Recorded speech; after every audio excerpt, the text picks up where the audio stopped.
Hello students, I am Dr. Amit Bhatnagar, working as professor in the Department of Agronomy at GB Pant, University of Agriculture and Technology, Pantnagar, Uttarakhand.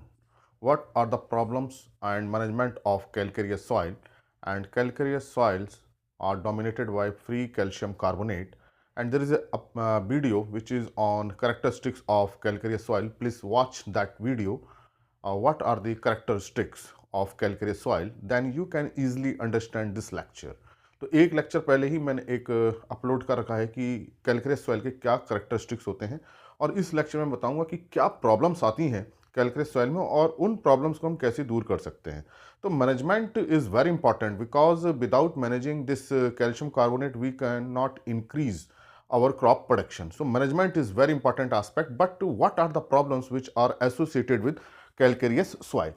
So calcareous soils are associated with the free calcium carbonate. So free calcium carbonate is present in whole soil profile. It is not like that it is present only on upper surface.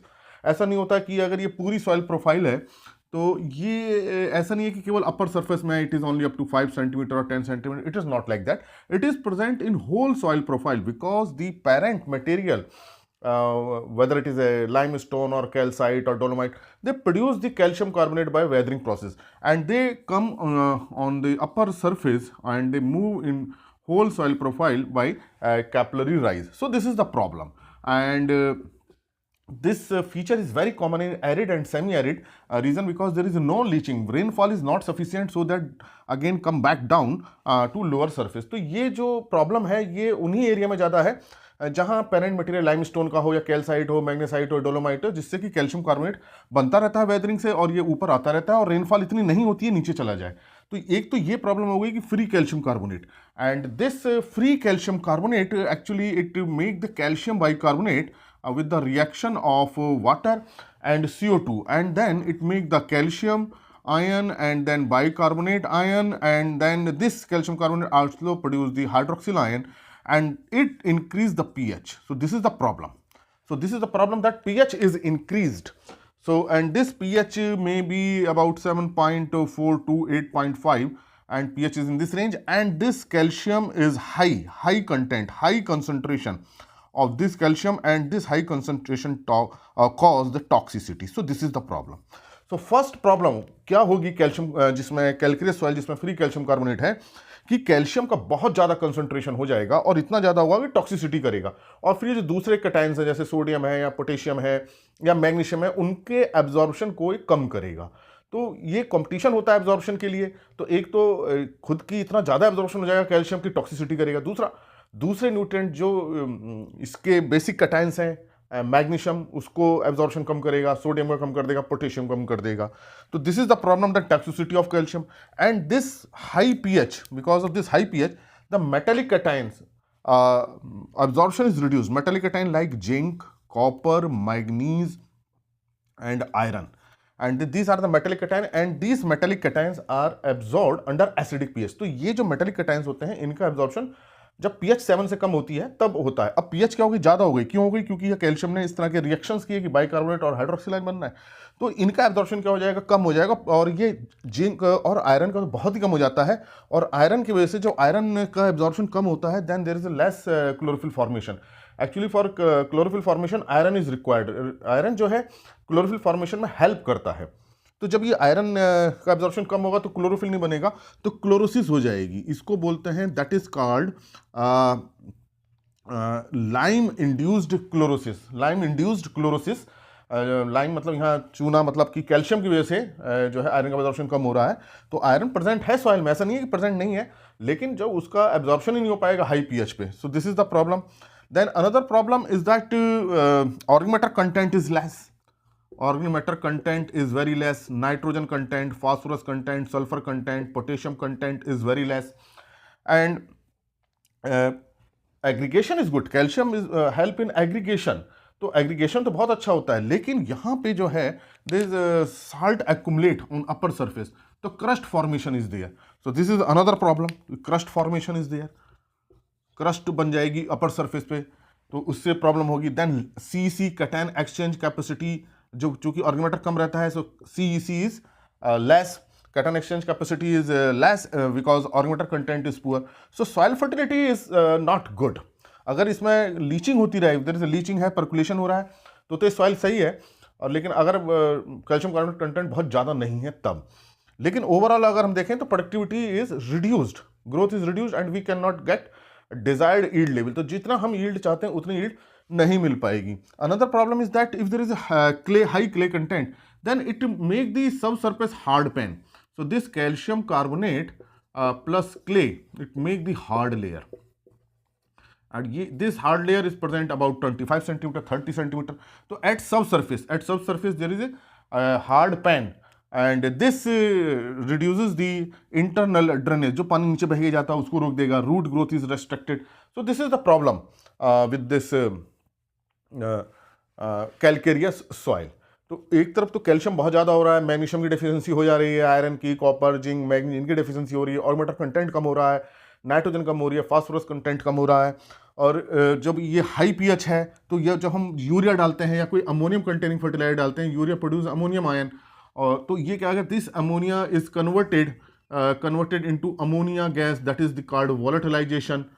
Volatilisation loss is more in calcareous soil. तो जब हम कोई urea डालेंगे, suppose हमने यहाँ urea डाल दिया, तो ये क्या होगा, इसमें ये केमिकल फॉर्मेशन होगा, अमोनियम बनेगा, और इस अमोनियम से this ammonia gas is form. So वो मैंने करेक्टरिस्टिक ऑफ जो कैल्केरियस सॉइल है उसमें मैंने बताया है कैसे ये अमोनिया बनती है। उस लेक्चर को देखेंगे तो आपको उसका केमिकल रिएक्शन समझ में आएंगे।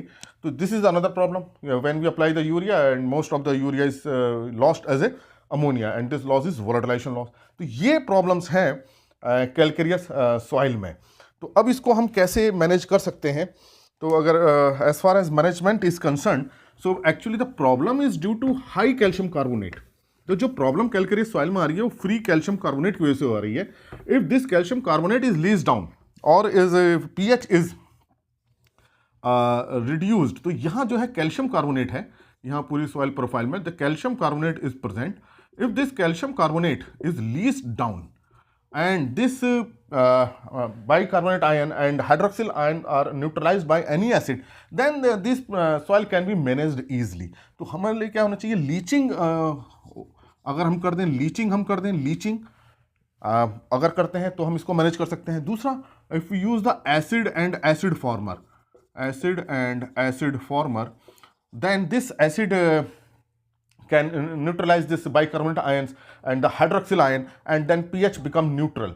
तो जब जैसी pH न्यूट्रल होगी तो उसमें माइक्रोन्यूट्रिएंट की एबिलिटी बढ़ेगी, नाइट्रोजन की, फास्फोरस की, सल्फर की, और जब प्लांट ग्रोथ अच्छी होगी तो ऑर्गेनिक मैटर कंटेंट भी ज़्यादा बढ़ेगा। तो ये हमें को करना है, लीचिंग हमको बढ़ानी है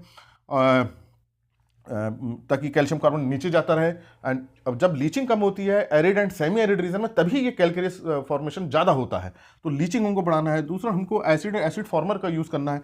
अब एसिड हम we can use sulphuric acid, but normality is about 0.1 n to 0.5 n और 1 n 2 n। तो 1 n 2 n का हम सल्फ्यूरिक एसिड यूज़ कर सकते हैं, जो बाई प्रोडक्ट हो सकते हैं, किसी हमें कंपनी का, फैक्ट्री का हमें बाई प्रोडक्ट मिल जाए H2SO4। And iron sulphate, ferrous sulphate हम यूज़ कर सकते हैं। And sulphur, elemental sulphur can be used and it can be mixed and then irrigate the soil, and then this sulfur make the sulfuric acid into the soil. This is the microbial process, microbial oxidation.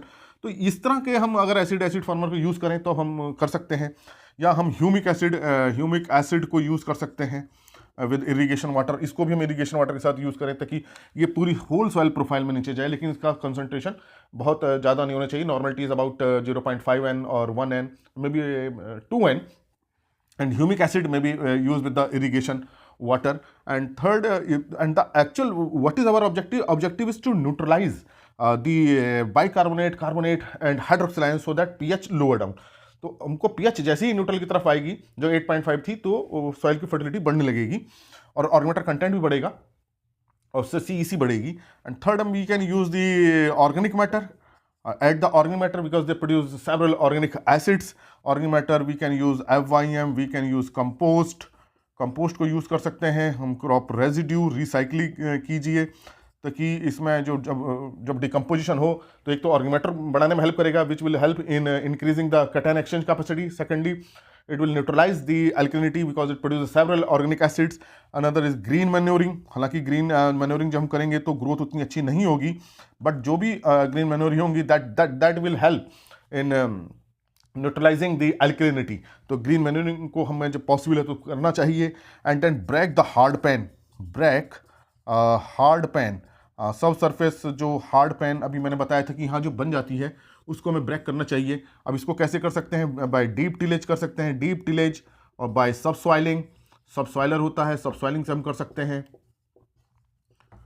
अगर हम ये इस तरह deep tillage करते हैं तो ये hard pan टूटेगी, तो ये नीचे जब टूट जाएगी तो जो लीचिंग जो है में हेल्प होगी. अब लीचिंग को हम कैसे करेंगे? लीचिंग बढ़ाने के लिए हमें पानी भरना पड़ेगा, इसको हैरो करना पड़ेगा ताकि साल्ट जो है नीचे हो जाए. But in leaching irrigation water quality should be very good. जो इरिगेशन वाटर की क्वालिटी अच्छी होनी चाहिए. अगर irrigation water is saline then further salinity will increase. तो ऐसे केस में सैलिनिटी बढ़ जाएगी. तो बहुत अच्छा होगा कि अगर रेनफॉल है हमारे पास, जो बारिश का पानी आ रहा है उसको कलेक्ट करके हम लीचिंग कराएं तो इसको हम कम कर सकते हैं. Secondly, when we use the urea, अब यूरिया को हम डाल रहे हैं तो that should be incorporated into the soil. उसको सॉइल में इनकॉर्पोरेट हमको करना चाहिए जिससे कि वोलेटिलाइजेशन लॉस कम हो. तो साइड ड्रेसिंग करें, साइड ड्रेसिंग करें एंड यूरिया को ऊपर सरफेस पर ना डालें, इसको इनकॉर्पोरेट कर दें ताकि जो है वोलेटिलाइजेशन कम हो. सरफेस पे जो क्रस्ट बनती है तो उसको फोर्क से या किसी उससे हल्का इम्प्लीमेंट से, शैलो टिलेज से उसको क्रस्ट को ब्रेक करना चाहिए. पर्टिकुलरली ड्यूरिंग द इमरजेंस के समय ये क्रस्ट बहुत प्रॉब्लम करती है इमरजेंस में, तो उसको ब्रेक करना है. तो अगर हम ये प्रोसेस को फॉलो करते हैं then we can easily manage this calcareous soil. Calcareous soil में देखिए क्या होगा, कैल्शियम कार्बोनेट फिर आएगा ऊपर, वेदरिंग होकर फिर ऊपर को आएगा.